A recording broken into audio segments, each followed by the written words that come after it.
क्षेत्र अंतर्गत आने वाले ग्राम नवेगांव तीन टोला में जादू टोने करने को लेकर बैठाई गई पंचायत में दो पक्ष आपस में भिड़ गए और चले लाठी डंडे में एक महिला घायल हो गई, जिसे जिला अस्पताल में उपचार के लिए भर्ती किया गया है। जानकारी के अनुसार नवेगांव तीन टोला में लिखनलाल सुलाके और मनोज लिल्हारे पड़ोस में ही रहते हैं। मनोज लिल्हारे अपने पड़ोसी लिखनलाल पर जादू टोने होने का शक करता है और इसी को लेकर दोनों परिवार के बीच आपस में विवाद होते रहता था। 8 सितंबर को इसी जादू टोने को लेकर गांव के माता मंदिर चौक में पंचायत रखी गई थी। इस पंचायत में दोनों पक्षों के अलावा गांव के पंच, कोटवार सहित अन्य लोग मौजूद थे। पंच लोग पूछ रहे थे कि लिखनलाल की जादू कहाँ निकली और पूछताछ की ही जा रही थी, तभी विनोद लिल्हारे ने लिखनलाल के ऊपर कुर्सी फेंक दिया। इसी के साथ ही दोनों पक्ष आमने सामने हो गए और डंडा, लकड़ी, हाथ बुक्कों से मारपीट करने लगे। इस मारपीट में लिखनलाल सुलाके और उसके परिवार के लोग घायल हो गए, तो वहीं मनोज लिल्हारे के परिवार के लोग भी चोटिल हो गए। इस घटना में आपसी बीच बचाव करने आई सुनीता सुलाके अत्यधिक चोट लगने से घायल हो गई, जिसे रामपायली अस्पताल में लाकर भर्ती किया गया था, जहां से प्राथमिक उपचार के बाद उसे जिला अस्पताल बालाघाट रेफर कर दिया गया है। इस मारपीट में सुनीता सुलाखे के अलावा लिखनलाल सुलाखे, हेमलता पति हरिश्चंद्र बिरनवार उम्र 36 वर्ष, कैलाश पिता कन्नू सुलाखे 24 वर्ष, मोनू पिता गजेंद्र बिरनवार 17 वर्ष को चोटें आई है। रामपायली पुलिस ने मामले में मनोज पिता शिव प्रसाद लिल्हारे उम्र 28 वर्ष के द्वारा की गई रिपोर्ट पर लिखनलाल पिता ताराचंद सुलाखे, प्यारेलाल पिता राम मुहारे, राकेश पिता हरिश्चंद्र बिरनवार, कैलाश पिता पन्नू सुलाखे के विरुद्ध धारा 294, 323, 506, 34 भारतीय दंड विधान के तहत अपराध दर्ज किया है। लिखन सुलाके को मनोज लिल्हारे ने बोले कि जादू निकलती है करके। हाँ। तो हमने बोले कि पंचायत रख लेते हैं, पंचायत में पूछ लेते हैं और जो भी पंडा के पास ले जाना है तो पंडा के पास में ले जा लो करके। तो चौक में सरपंच ने बोला कि चौक में रखो मीटिंग करके, तो हमने चौक में मीटिंग रखी माता मंदिर के सामने अंदर में। तो वहाँ पे जिया मेहतर अटराय भी था, ईसूलाल बिसेन था, गांव के बहुत से लोग थे, गांव के अन्य बहुत सारे लोग थे, ईरू बिसेन था, बहुत सारे लोग थे। उसके बाद में सरपंच थोड़ी देर रहा और सरपंच चले गया। कोटवार था, 2 कोटवार बुलाने को पहुंचाया कोटवार को उनके हाथ में। तो उन लोग आए और पूछ ही रहे थे पंच लोग क्या पूछ रहे थे, कहाँ आपको कहाँ जादू चली है, कहाँ जादू, कहाँ पुस्तक पढ़ रहा है वो, ऐसा करके। तो इतना बोले तो विनोद ने उसको कुर्सी फेंक के मारना। किसने पूछा था, क्या बोले, किसने पूछा था कहाँ निकल रही अपने जादू कौन ईसूलाल बिसेन पूछ रहा था कि इसकी जादू कहाँ निकली है, तो बताओ तुम लोग करके। तो उतने बस वैसा पूछे ही रहे थे और ये कुर्सी फेंक के वहाँ पे मारपीट करने लगे। किसको मारे? लिखन सुलाके को मारे और फिर हम लोग भी छुड़ाने बैठे तो हमको भी सबको मारे। कैसे मारे? डंडा वंडा लेके आए थे और कोई है तो ये है जीतू मचाड़े और संदीप मचाड़े, इनको फ़ोन करके बुलाए थे इनको। अच्छा, ये कहाँ के रहने वाले हैं? ये नवेगांव के रहने वाले हैं, इनको फ़ोन करके बुलाए थे। जैसी मीटिंग कितने लोग घायल हुए इसमें? इसमें हुए हैं 5 लोग। 5 लोग। भर्ती कितने इसमें? भर्ती 1 लोग, एक लड़की जो है ये जी। 9 सितंबर की शाम लगभग 6 बजे लामता से बालाघाट की ओर आ रही कौशल ट्रेवल्स की बस के चालक द्वारा तेज रफ्तार एवं लापरवाही पूर्वक वाहन चलाते हुए साइकिल सवार को टक्कर मार दी गई, जिससे केवाटोला निवासी 55 वर्षीय महतलाल ठाकरे की घटनास्थल पर ही दर्दनाक मौत हो गई। घटना मगरदर्रा में होने से घटना के बाद वहां भारी भीड़ जमा हो गई और लोगों ने बस को खड़ा कर दिया। बताया जा रहा है कि केवाटोला निवासी महतलाल ठाकरे खेत से साइकिल से अपने घर वापस लौट रहा था। इस दौरान यह हादसा हो गया। वहीं मृतक के बेटे नरेंद्र ठाकरे द्वारा बताया गया कि वह केवाटोला के रहने वाले हैं और मजदूरी का कार्य करते हैं। उनके पिताजी आज मगरदर्रा किसी कार्य से आए हुए थे और वहां से वह लौटकर अपने घर वापस जा रहे थे।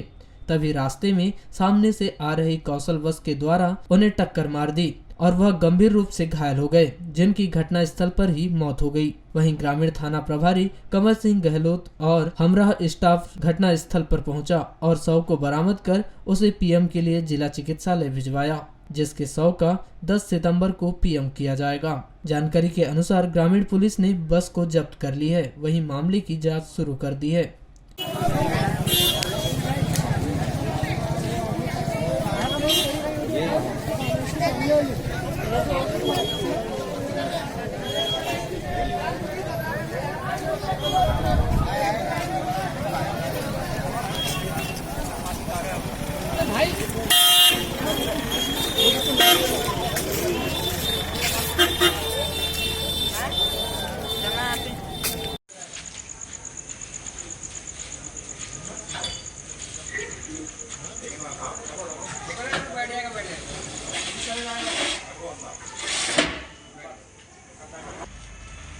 लोग मगरदरा गए थे सर, खेत वाले के घर। हाँ। वहाँ उससे लौट रहे थे तो होटल के पास अपने पटरी पे चल रहे थे साइड में। हाँ। अपने साइड से पटरी पे चल रहे थे, सामने से आने वाली बस कौशल बस ने ठोस मार दी, ऑन स्पॉट पे खत्म हो गई। हाँ तो हो गई। क्या नाम था पापा का? नेतलाल ठाकरे। क्या नाम आपका? नरेंद्र ठाकरे। नगर के गांधी चौक में पार्षद संदीप मिश्रा और उनके समर्थकों के द्वारा आयोजित श्री कृष्ण जन्माष्टमी पर्व पर मटकी फोड़ प्रतियोगिता का आयोजन किया गया। यह कार्यक्रम खनिज विकास निगम अध्यक्ष प्रदीप जायसवाल के मुख्य आतिथ्य व सभी पार्षदगण गणमान्य नागरिकों की उपस्थिति में प्रारंभ किया गया, जिसमें सर्वप्रथम उपस्थित अतिथियों के द्वारा भगवान श्री कृष्ण की जीवंत झांकी व छायाचित्र के समक्ष दीप प्रज्वलित कर माल्यार्पण किया गया। इस अवसर पर मटकी फोड़ प्रतियोगिता में सफल टीम कटंगझरी की रही, जिसे विधायक जायसवाल के हस्ते नगद राशि 7,100 रुपये प्रदान किए गए। गांधी चौक में आयोजित भव्य मटकी फोड़ प्रतियोगिता कार्यक्रम में काफी उत्साह और आनंद देखने को मिला, जहां क्षेत्र से 4 मटकी फोड़ टीमों ने भाग लिया, जिसमें ग्राम पंचायत कटंगझरी, ग्राम पंचायत वारा, सुल्तान 11 वार्ड नंबर 10 वारासिवनी, नगर पालिका 11 वारासिवनी ने भी भाग लिया, जिन्होंने करीब 30 फीट की हाइट पर बंधी मटकी को फोड़ने के लिए काफी प्रयत्न किया। इस दौरान जनसमूह का उत्साह के साथ फायर से पानी की बौछार ने सभी को आनंदित कर दिया। इस दौरान सभी टीमों का उत्कृष्ट प्रदर्शन रहा, जिसमें सफलता ग्राम पंचायत कटंगझरी की मटकी फोड़ टीम को मिली। वहीं द्वितीय स्थान सुल्तान 11 वार्ड नंबर 10 रही। तृतीय स्थान पर नगर पालिका 11 वारासिवनी रही। इस प्रकार तीनों टीमों को क्रमशः 7,100 रुपये, 3,100 रुपये, 2,100 रुपये के नगद पुरस्कार अतिथियों के हस्ते वितरित किया गया। वहीं प्रारंभ में नगर पालिका के बच्चों के एक टीम पहुंची, जिसे 1,100 रुपये के सांत्वना इनाम दिया गया। इस दौरान ग्राम पंचायत वारा की टीम अचानक ही आयोजन से बाहर चली गई। इस पूरे कार्यक्रम में लोगों में काफी उत्साह देखा गया। वहीं गांधी चौक पर पूरा माहौल मटकी फोड़ आयोजन से पूर्णतः धार्मिक हो गया। गोविंदा आला रे आला जैसे भक्तिपूर्ण गीतों पर डीजे साउंड में गोविंदाओं ने जमकर नृत्य भी किया। अंत में क्षेत्रीय विधायक जायसवाल ने विजेता व उपविजेता टीम के उत्साहवर्धन हेतु गुड्डा भैया आया लेकर ट्रैक्टर निशान वाले गाने पर जमकर नृत्य भी किया। वहीं आयोजन की भव्यता को देखकर अधिक संख्या में नगरवासी भी उपस्थित रहे। विशेषकर श्री कृष्ण व राधा जी की बाल मनोहर झांकी भी आकर्षण का केंद्र बनी रही। बच्चे भी थोड़ा पीछे हो जाएं, मैदान से थोड़ा पीछे हो जाएं। जो रेत की व्यवस्था की गई है मटकी के नीचे, उससे थोड़ा दूर हो जाएं। पानी भी लगातार बरसाया जा रहा है गोपालाओं के ऊपर।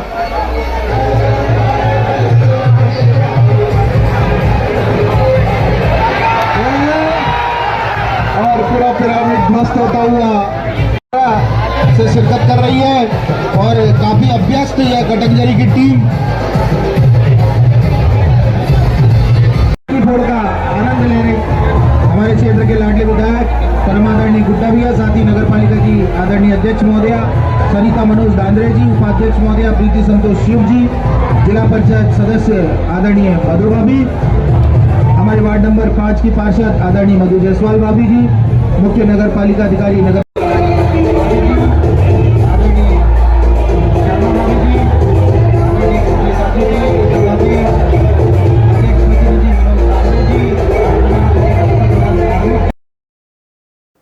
कोतवाली क्षेत्र अंतर्गत महामृत्युंजय घाट में शनिवार को दोपहर करीब 2 बजे वैनगंगा नदी में एक अज्ञात शव को उतराते देखा गया। जानकारी के अनुसार मृत्युंजय घाट पर कुछ बच्चे स्नान कर रहे थे, साथ ही कुछ लोग मंदिर दर्शन करने पहुंचे थे। तभी उन्होंने दूर से ही नदी के बीचों बीच एक अज्ञात पुरुष का शव देखा जो फंसा हुआ था। आपको बता दें कि 9 सितंबर के दोपहर लगभग 2 बजे जागपुर घाट स्थित वैनगंगा नदी के पास उस समय लोग सहम गए जब महामृत्युंजय घाट स्थित नदी के बहाव में एक शव को पानी पर बहता हुआ देखा गया, जिसके बाद स्थानीय लोगों ने इसकी सूचना तत्काल कोतवाली पुलिस को दी, जिसके बाद पुलिस ने मौके पर अपनी टीम भेजी, जहां पहुंचकर मुआयना किया और तुरंत एसडीआरएफ की टीम को सूचना दी। पुलिस के मुताबिक अज्ञात युवक का शव नदी में गर्रा की दिशा से बहता हुआ आया है, जो लोहे के एंगल में फंस गया था। शव 2 से 3 दिन पुराना बताया गया है। मृतक की उम्र 40 से 45 वर्ष के बीच बताई जा रही है, किंतु अभी कहना यह संभव नहीं है कि यह बॉडी किसकी है और कहां से आई है, क्योंकि अभी कोतवाली थाने में कोई गुमशुदा की सूचना भी पुलिस को प्राप्त नहीं हुई है एवं बॉडी को देखकर कोई भी यह पहचान भी नहीं पा रहा है कि यह व्यक्ति कहां का रहने वाला है और कहां से बहते आया है। पुलिस द्वारा फिलहाल बॉडी को निकालकर जिला चिकित्सालय के फ्रीजर में रखवा दिया है। आसपास के सभी थानों को इसकी जानकारी दे दी गई है। जैसे ही इसकी जानकारी पुलिस को लगती है या ग्रामीण जनों के द्वारा इसकी पहचान की जाती है, उसके बाद ही पुलिस द्वारा अग्रिम कार्यवाही की जाएगी। ग्रामीण थाना अंतर्गत ग्राम समनापुर के शासकीय उच्चतर माध्यमिक शाला के छात्र नील बछले के द्वारा सुसाइड किए जाने के मामले को लेकर मृतक छात्र के परिजन और ग्रामीणों के द्वारा प्राचार्य सहित 2 शिक्षकों पर प्रताड़ित करने और आत्महत्या के लिए प्रेरित करने का आरोप लगाते हुए समनापुर में शनिवार को विरोध प्रदर्शन कर पुलिस अधीक्षक और जिला कलेक्टर के नाम एक ज्ञापन सौंपा गया और कार्यवाही किए जाने की मांग की गई और 13 सितंबर तक अगर कार्यवाही नहीं की जाती है तो 13 सितंबर को चक्का जाम कर बंद की चेतावनी दी है। वहीं दूसरी ओर मामले में प्राचार्य सुजाता बांगरे ने आरोपी को निराधार और छात्र की मौत पर दुख जाहिर करते हुए बताया कि छात्र ने पारिवारिक विवाद में आत्महत्या की है।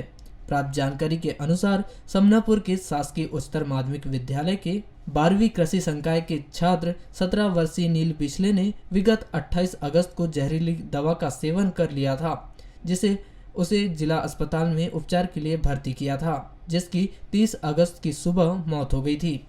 छात्र के मौत के मामले को लेकर परिजन और ग्रामीण स्कूली छात्रों ने 9 सितंबर को समनापुर में विरोध प्रदर्शन कर पुलिस अधीक्षक और जिला कलेक्टर को ज्ञापन सौंपकर नील बिछले को आत्महत्या के लिए प्रेरित करने का आरोप स्कूल प्राचार्य सुजाता बांगरे और 2 शिक्षक नकपुरे और बारमाटे पर लगाते हुए मामले की उचित जांच करने और दोषियों पर कार्रवाई किए जाने की मांग की है। मृतक छात्र नील बछले के पिता उमाशंकर बछले ने बताया कि वह नागभीड़ चंद्रपुर में रेलवे में नौकरी करता है। उन्होंने आगे बताया कि पुत्र नील ने 28 अगस्त को जहर का सेवन कर लिया था, जिसकी तबीयत बिगड़ने पर उसे 28 अगस्त की रात करीब 11 बजे शहर के निजी अस्पताल में भर्ती किया गया था, जिसकी 30 अगस्त की सुबह करीब 10 बजे मौत हो गई। घटना दिनांक को वह अपनी नौकरी में ही था, जिसे उसकी पत्नी ने फोन पर सूचना दी थी, जिससे वह घर पहुंचा। पुत्र की मौत के बाद उसके साथ पढ़ने वाले कुछ दोस्तों ने बताया कि नील को स्कूल में नगपुरे सर व बारमाटे सर एवं प्राचार्य द्वारा कुछ दिनों से प्रताड़ित किया जा रहा था और वह स्कूल जाता था तो उसे भगा दिया जाता था, जिससे उसके द्वारा इस तरह का कदम उठाया गया है। विरोध इसलिए प्रकट कर रहे हैं कि मैंने अपने बच्चे की शिकायत की है ग्रामीण थाना एसपी कार्यालय में, उसकी अभी तक उचित कार्रवाई नहीं हो पाई है। क्या शिकायत थी आपकी? शिकायत ये किया है मैंने कि मेरा जो पुत्र है उसको मास्टरों द्वारा प्रताड़ित किया गया, ऐसा कहा गया है, बच्चों लोग ने मुझे बताया। उसने करीब 10-12 बच्चे के साथ जो उसकी शिकायत है, उन्होंने मुझसे कहा गया है कि आपके पुत्र को मास्टरों द्वारा प्रताड़ित किया गया है, जिसके द्वारा उनने ऐसा ऐसा काम किए हैं। ऐसी शिकायत मैंने थाने में दर्ज कराई है। मगर क्यों दर्ज करानी पड़ी थी, क्या वजह है अभी? वजह ये मुझे तो पता नहीं सर, लेकिन बच्चे लोग ने बताया कि क्या हुआ था बच्चे के साथ में? बच्चे ने ये बताया, बच्चे के साथ ये हुआ कि स्कूल में जो मास्टर है, बारमाटे सर, नकपुरे सर और प्राचार्य मैडम, इनने उसके साथ ज़्यादती की। ज़्यादती किस लिए की ये मुझे पता नहीं था, लेकिन अभी उसकी मृत्यु होने के बाद मुझे इसका धीरे से पता चला। अच्छा, कैसे मृत्यु हुई उसकी? मृत्यु इस कारण से हुई कि उसने दवा का सेवन किया था, कीटनाशक दवा का सेवन किया था। कब किया था उसने? दिनांक 28/8/2023 को। क्या घर पे किया था कभी? ये तो पता नहीं सर, घर पे किया था, कहाँ किया था। वहीं आगे चर्चा के दौरान स्कूल के 12वीं संकाय के छात्र भानु उपवंशी ने बताया कि छात्र नील को स्कूल के शिक्षक बारमाटे व नकपुरे सर द्वारा कुछ दिनों से ऑफिस में ले जाकर टॉर्चर किया जाता था, जिससे उसके द्वारा हमें बताया गया था कि मुझे बहुत प्रताड़ित किया जा रहा है। अब मैं जिंदा नहीं रहना चाहता। किस बात से प्रताड़ित कर रहे हैं यह मालूम नहीं था। वह रोज स्कूल आता था तो उसे गेट से ही भगा दिया जाता था। उन्होंने कहा कि नील बछले को न्याय मिलना चाहिए और दोषियों पर कड़ी कार्यवाही होना चाहिए। देखो न्याय देना। कैसे क्या हुआ था? उसको ऑफिस में ले जाते थे और इतना टॉर्चर करते थे, हद से ज़्यादा। भाई बोलता था मर जाऊंगा मैं, इतना ज़्यादा टॉर्चर नहीं सह सकता। क्या कारण था? अब ये नहीं पता क्या कारण था। तो प्रतिदिन ही करते थे क्या उसको टॉर्चर? हाँ, हर दिन ही करते थे क्या टॉर्चर? Yes sir. कब से करते आ रहे थे टॉर्चर? ये भी लगभग 2-3 दिन करे थे उसको। और वो स्कूल आ रहा था तो उसको गेट से वापसी भेज दी। किन किन लोगों के द्वारा प्रताड़ित किया जाता था? नागपुर और बारमाटे सर। अच्छा, इनके द्वारा बताया कि उनने कभी लड़के ने कि किस वजह से उनको परेशान करने के? ये नहीं बताया। अच्छा, क्या कारण मानते हैं उसकी मृत्यु का? क्या चाहते हैं आप लोग, बताइए। उसको न्याय मिलना चाहिए। न्याय मिलना चाहिए। क्या नाम आपका? भानु उपवंशी। वहीं जब पद्मेश 24/7 की टीम ने आगे ग्रामीण से चर्चा की तो ग्रामीणों में ओमू दसेने ने बताया कि नील बछले एक अच्छा छात्र था जो लगातार स्कूल जाता था, लेकिन उसे स्कूल में काफी प्रताड़ित किया गया, जिसके कारण उसने जहर खाकर आत्महत्या कर ली। उसे आत्महत्या के लिए प्राचार्य और 2 शिक्षकों की प्रताड़ना ही मुख्य कारण है, जिसको लेकर हमने विगत 15 अगस्त को स्कूल में चर्चा भी की थी, लेकिन स्कूल प्रबंधन ने कोई ध्यान नहीं दिया। कर रहे हैं और जो का कारण भी है कि हमारा वो जो बालक था 17 साल का था, नील बछले, 12वीं का छात्र था और पॉपुलर छात्र था, बहुत अच्छा छात्र था। साथ ही साथ वो लगातार स्कूल भी जाता था। जब हमें पता चला कि नील बछले को टीचरों के द्वारा ज़्यादा ही प्रताड़ित किया जा रहा है, बीच में हम लोग 15 अगस्त को भी स्कूल गए थे। 15 अगस्त को हमने की बात रखी। उस समय भी ये कहा गया था कि ऐसी कोई बात नहीं है, लेकिन जब हमें उसके बाद भी 2-4 मामले ऐसे हुए, हमारे स्कूल से बच्चियाँ गायब हो गई, किडनैप हो गई, उसका भी मामला बीच में शिकायत भी हुई है। लेकिन ऐसा कि यहाँ के टीचर और यहाँ के जो प्रिंसिपल मैडम हैं उनके द्वारा भविष्य में मुझे ये नहीं लगता कि समनापुर स्कूल का ये जब तक रहेंगे तो यहाँ का उद्धार होगा। एवं ग्राम के लिए बहुत दुखद घटना है। 30 तारीख को उनकी डेथ हो गई बालाघाट के अस्पताल में। पता यही चला कि उन्होंने कुछ कीटनाशक दवाई का उपयोग किया है, पर कारण नहीं दर्शाया गया था। उसके पश्चात अभी 2 तारीख को उनके पिताजी उमाशंकर बछले के द्वारा एवं परिवार के सदस्यों के द्वारा FIR कराई गई है माननीय SP कार्यालय में। तब पता चला कि अमुक टीचर जो नागपुरे सर हैं और बारमाटे जी और प्रिंसिपल मैडम, इनके द्वारा नील बछले को प्रताड़ित किया गया, जिसकी वजह से उन्होंने जहर खाया, ऐसा FIR में दिखाया गया है। तो कार्रवाई हुई कि नहीं हुई इस पर? अभी तक तो कोई कार्रवाई नहीं हुई है, क्योंकि 2 तारीख का और इन्होंने डिस्पैच में दिया है तो टाइम लग सकता होगा। डायरेक्ट TI महोदय को नहीं दिया गया है, इस वजह से।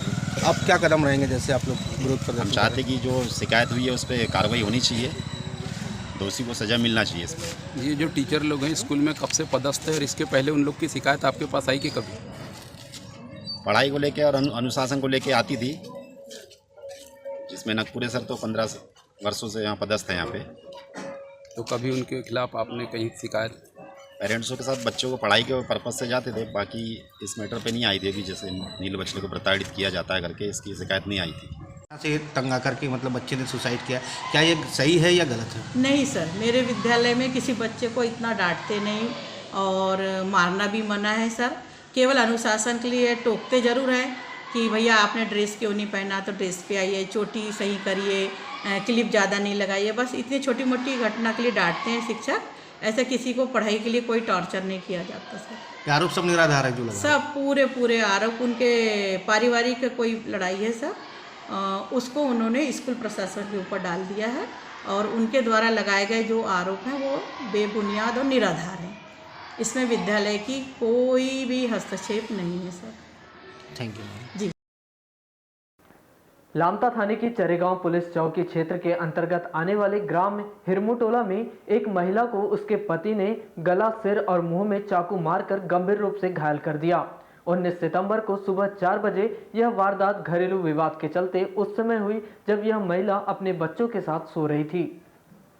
जानकारी के अनुसार उमावती का मायका ग्राम खैरगोंदी थाना लालबर्रा का है, जिसका विवाह 6 वर्ष पहले जयसिंह पिता महताब उइके उम्र 45 वर्ष के साथ सामाजिक रीति रिवाज से हुआ था, जिसके 2 बच्चे हैं। बताया गया है कि उमावती अपने पति जयसिंह के साथ खेती किसानी का कार्य करती है। शादी के बाद से ही उमावती को उसका पति और ससुराल के लोग दहेज में आए हुए पैसों की मांग को लेकर शारीरिक और मानसिक रूप से प्रताड़ित कर उसे मारपीट करने लगे थे, जबकि उमावती ने दहेज में 7,000 रुपए, एक छोटी पाजेब और सोने की 3 पत्ती खरीद ली थी। यह बात उसका पति जयसिंह और उसके परिवार वालों को मालूम थी। उसके बाद भी जयसिंह अपनी पत्नी उमावती से पैसों की मांग को लेकर दिन में शराब पीकर मारपीट कर उसे प्रताड़ित करते रहता था। इस दौरान उमावती ने 2 बच्चों को जन्म दिया। बताया गया है कि परिवार की सलाह से उमावती ने समूह से 40,000 रुपए का लोन लिया। उसने उससे जेवर छुड़ाए, रुपये खेतों में लगाए, उसने कुछ पैसे इलाज में भी खर्च की थी। इसके बावजूद भी पति जयसिंह उस पैसों की मांग करते रहता था, यहाँ तक कि वह दहेज में आए सामान को अपने मायके चोरी से भिजवाने का आरोप पत्नी पर लगा रहा था। इस वर्ष रक्षाबंधन त्योहार में उमावती अपने मायके में भाई को रक्षा सूत्र बांधने गई थी, किंतु लड़की की तबीयत खराब होने के कारण वह कुछ दिन वहां रुक गई थी। इस दौरान उसका पति जयसिंह उसे लेने के लिए गया, किंतु लड़की की तबीयत खराब होने के कारण उमावती अपने पति के साथ नहीं जा पाई। 8 सितंबर को उमावती अपने मां और भाई के साथ अपने ससुराल हिरमुटोला गई थी। रात्रि में जयसिंह ने अपनी पत्नी के साथ झगड़ा किया। उसके बाद सभी लोग खाना खाकर सो गए थे। उमावती अपने 2 बच्चों के साथ कमरे में सोई हुई थी। 9 सितंबर को सुबह 4 बजे जब उमावती बच्चों के साथ सो रही थी, तभी उसके पति जयसिंह ने उस पर चाकू से हमला कर दिया। अचानक जयसिंह द्वारा चाकू से वार करने से उमावती चिल्लाई। उमावती की आवाज सुनकर उसका भाई और मां के अलावा परिवार के लोग उठे और बीच बचाव करने दौड़े। गंभीर रूप से घायल उमावती को एम्बुलेंस से जिला अस्पताल बालाघाट लाकर भर्ती किया गया। जिला अस्पताल पुलिस ने घायल इस महिला के बयान लेकर अस्पताल तहरीर अग्रिम कार्रवाई हेतु चरेगांव पुलिस चौकी भिजवा दी है। आगे जांच चौकी प्रभारी सहायक उप निरीक्षक गौरीशंकर देशमुख के द्वारा की जा रही है। नगर सहित पूरे जिले में चोरी और लूट की घटनाएं लगातार बढ़ती जा रही है, जिस पर अंकुश लगाना पुलिस प्रशासन के लिए टेढ़ी खीर साबित हो रहा है। जहां चोरों और लुटेरों के हौसले इतने बुलंद हैं, उन्हें न तो पुलिस का डर है और न ही कानून की परवाह, जो बेखौफ होकर आए दिन चोरी की घटनाओं और लूट की वारदातों को अंजाम दे रहे हैं। इन मामलों के चलते जिले का क्राइम ग्राफ भी बढ़ता जा रहा है, जहां लगातार बढ़ती जा रही इन्हीं वारदातों के बीच अभी पिछले दिनों वार्ड नंबर 16 में हुई दिन दहाड़े लूट की गुत्थी सुलझ भी नहीं पाई थी कि अब कथित बुआ भतीजे की जोड़ी ने नगर के महावीर चौक स्थित ज्वेलर्स की दुकान पर वारदात को अंजाम दिया है। जहां शनिवार की शाम सोने की चैन खरीदने मां ज्वेलर्स पहुंचे कथित बुआ भतीजे ने पहले तो चैन खरीदने का नाटक किया, फिर बाद में बुआ भतीजे दुकान के काउंटर में रखे करीब 106 ग्राम सोने की 7 नग चैन लूटकर फरार हो गए, जिसकी कीमत करीब 6 लाख रुपए बताई जा रही है। जहां कथित भतीजा तो चैन लूटकर भाग गया, लेकिन चैन खरीदने साथ में पहुंची उसकी कथित बुआ नहीं भाग पाई, जिसे पुलिस ने गिरफ्तार कर पूछताछ शुरू कर दी है। हालांकि पुलिस की गिरफ्त में आई कथित बुआ और उसके लुटेरे कथित भतीजे के नामों का खुलासा नहीं हो पाया है, लेकिन पुलिस की गिरफ्त में आई उक्त कथित बुआ ने चैन लूटकर भागने वाले अपने कथित भतीजे को पहचानने से भी इनकार कर दिया है। बहरहाल पुलिस इस पूरे मामले की गुत्थी सुलझाने के लिए सीसीटीवी फुटेज खंगाल रही है, लेकिन खबर लिखे जाने तक लुटेरों की पहचान नहीं हो पाई थी। वहीं पुलिस की तरफ से मामले को लेकर कोई बड़ा खुलासा भी नहीं किया गया है। उधर व्यापारी वर्ग ने आए दिनों हो रही चोरी की वारदात पर ऐतराज जताते हुए मामले की शिकायत कोतवाली थाने में दर्ज कराई है, जिसमें उन्होंने जल्द से जल्द आरोपी को गिरफ्तार कर लूट की सामग्री वापस दिलाने और लुटेरों के खिलाफ कड़ी कार्रवाई किए जाने की मांग की है। वहीं पुलिस की तरफ से मामले को लेकर फिलहाल कोई बयान सामने नहीं आया है। प्राप्त जानकारी के अनुसार नगर के महावीर चौक के समीप व्यापारी सचिन सोनी मां ज्वेलर्स के नाम से ज्वेलर्स की दुकान संचालित करते हैं, जहां शनिवार की शाम सचिन के भाई पीयूष सोनी दुकान पर बैठे हुए थे। बताया जा रहा है कि शाम करीब 7:30 बजे बुआ भतीजे की जोड़ी मां ज्वेलर्स पहुंची, जहां दोनों ने दुकान में बैठे पीयूष सोनी से सोने के चैन दिखाने की बात कही। जब पीयूष सोने की चैन दिखा रहा था तो दोनों आपस में चैन को लेकर चर्चा कर रहे थे। लगभग घंटे भर से दुकान में बैठे बुआ और भतीजे की जोड़ी में पहले तो भतीजा गुटखा थूकने के बहाने से दुकान के बाहर जाकर रेकी किया और फिर अपनी सीट पर आकर बैठ गया। जब पीयूष सोनी हिसाब किताब में लग गए तो इसी मौके का फायदा उठाकर कुछ देर बाद भतीजा बनकर आया शख्स एकाएक उठकर महिला को वहीं छोड़कर काउंटर के ट्रे में रखी 6 से 7 सोने की चैन लेकर फरार हो गया। लगभग 7:30 बजे दो लोग आए, एक जेंट्स और एक लेडीज़।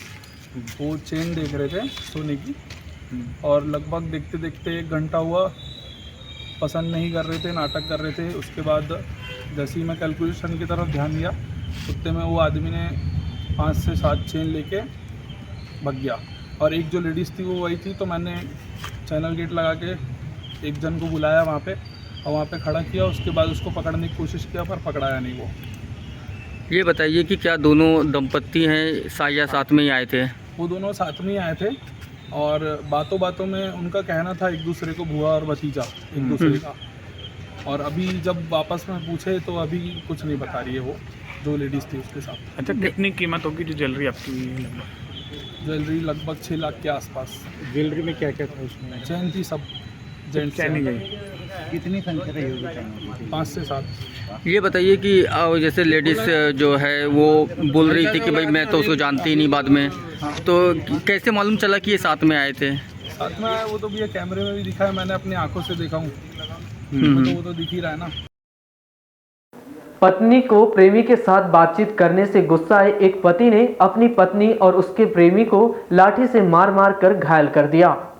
पति द्वारा लाठी से बेरहमी पूर्वक की गई पिटाई से गंभीर रूप से घायल इस महिला की मौत हो गई। यह घटना मलाजखंड थाना अंतर्गत आने वाली पाथरी पुलिस चौकी के ग्राम गिडोरी की है। यह घटना मलाजखंड थाना क्षेत्र में आने वाली पुलिस चौकी पाथरी के ग्राम गिडोरी की है। पाथरी पुलिस ने मृतिका श्रीमती मंगल कुंवर बाई पति समीलाल धुर्वे उम्र 35 साल की हत्या करने के आरोप में उसके पति समीलाल पिता इंदल धुर्वे उम्र 34 वर्ष को गिरफ्तार कर लिया है, जिसे न्यायिक अभिरक्षा में जेल भिजवा दिया गया है। जानकारी के अनुसार गिडोरी निवासी मंगल कुंवर बाई अपने पति समीलाल धुर्वे के साथ खेती मजदूरी करती थी, जिनका मायका गिडोरी का है।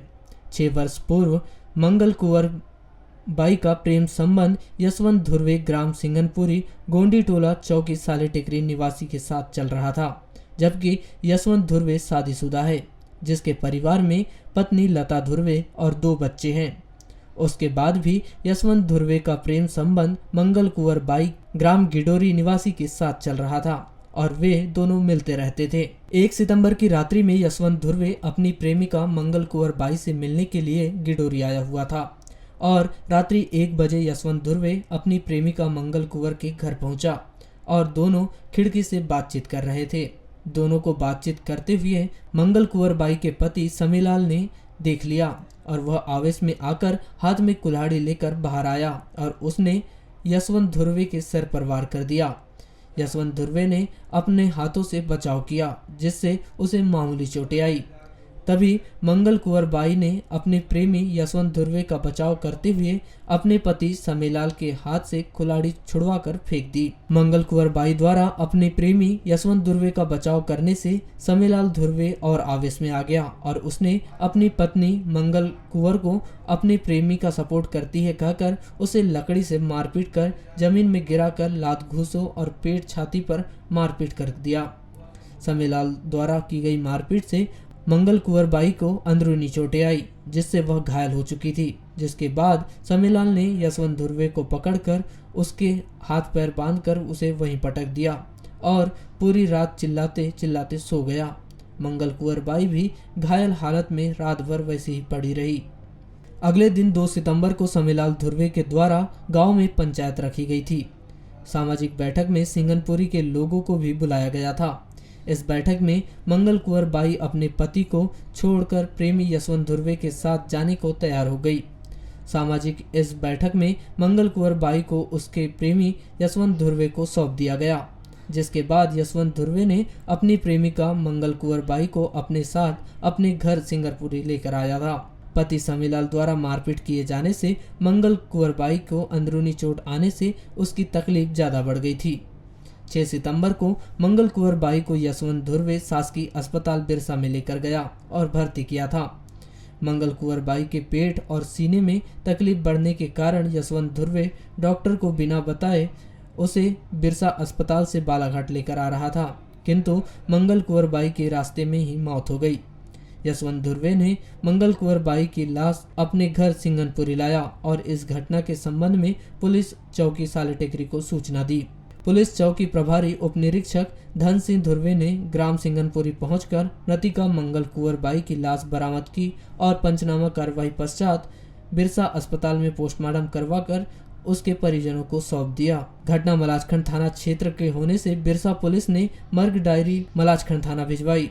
मलाजखंड पुलिस ने इस मामले में मंगल कुंवर बाई की हत्या करने और यशवंत सिंह के साथ मारपीट करने के आरोप में धारा 294, 323, 302 भारतीय दंड विधान के तहत अपराध दर्ज किया। पाथरी पुलिस चौकी प्रभारी अखिलेश वर्मा और प्रधान आरक्षक अमर सिंह हरपाल ने अपराध दर्ज होने के बाद से ही आरोपी पति समीलाल धुर्वे को उसके गांव गिडोरी से गिरफ्तार कर लिया, जिसे 9 सितंबर को बैहर की अदालत में पेश कर वहां से जेल भिजवा दिया है।